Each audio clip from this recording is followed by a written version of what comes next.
Over the weekend, the world was left truly shocked by the Princess of Wales cancer diagnosis. I don't know, it's one of those moments where you say, where were you? I was gobsmacked. Yeah. I watched it with my mother-in-law. We were very touched. In a personal message to the public, she ended months of horrendous speculation about her health and intrusion into her family's privacy. Well, Kate's revelation marks an unprecedented openness about the health of our most senior royals, with both the King and the future Queen suffering with the disease. But it comes alongside a strong request for privacy from the Princess, not least for the sake of her young family. Well, joining us now from LA is royal commentator Kinsey Schofield. Kins, a weekend of revelations. What has the reaction to Kate's video message been on Friday? How has it come across in the United States? It was wall-to-wall coverage here in the States. As I've said multiple times on this program, she's the most popular member of the royal family here. And Americans really, unfortunately, I feel like they ate up that gossip. You were just talking about how toxic and scary TikTok can be. And that was one of the drivers when it came to some of the most horrible conspiracy theories surrounding the Princess of Wales, and their algorithm really pushed this conversation. So I think that Americans are obviously incredibly sympathetic. I think you're going to see them pull back immensely. But what I will say to you, Nick, is I really hope TMZ, which crossed the line multiple times over the last few months with the Princess of Wales, I hope that they will give her a break and give her a rest here in the States, because they hammered her. They had people sitting outside of Windsor to capture her going to appointments, and hopefully they'll lay off of her. Really glad to have you on. I saw your reaction on Friday, which I think says everything for you as a broadcaster. And I've been waiting all weekend to say this. I absolutely acknowledge that the quest, this all started with this Photoshop photo, and maybe in hindsight that wasn't such a good idea.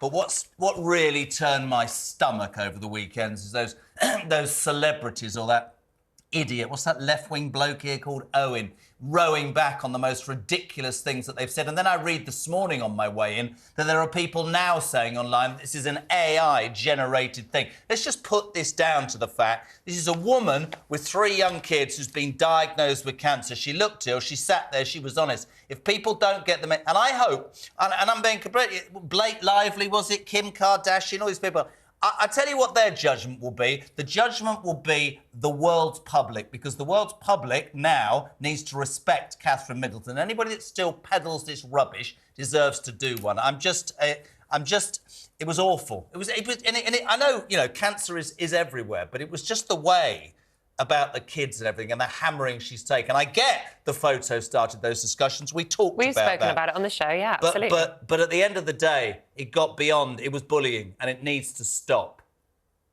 Yeah, I mean, I think the only thing that we have the power to do is to not feed into it. Don't click on the links. I had so many people sharing videos with me just to say, can you believe this? Well, what you've done is you've enacted some form of engagement, which has alerted something like TikTok or Instagram to the fact that people are interested in this video or this post. Don't touch it.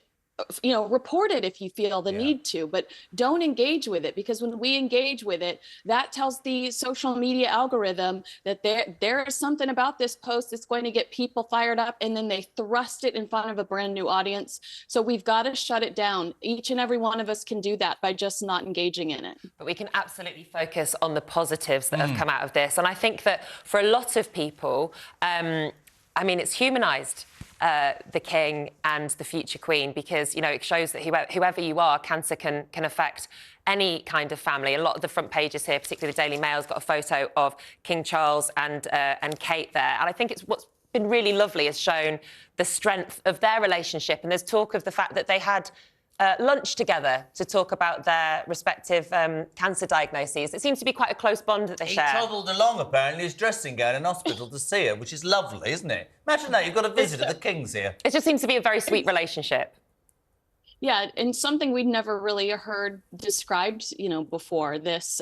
close, warm, and unique relationship, and the closest they've ever been before. And he said that he was so proud of Catherine for her courage in speaking as she did.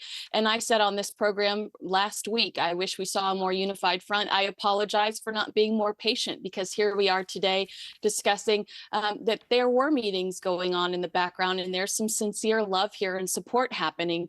So I'm so grateful to read those reports, and I apologize for suggesting otherwise or for insisting that we get this type of information, because at the end of the day, knowing what I know now, what a delicate situation.